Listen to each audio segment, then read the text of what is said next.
وفي الآخرة حسنة وقنا عذاب النار ربنا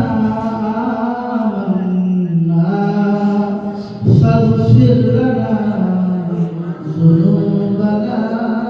وقنا عذاب النار اللهم آمين واغفر لنا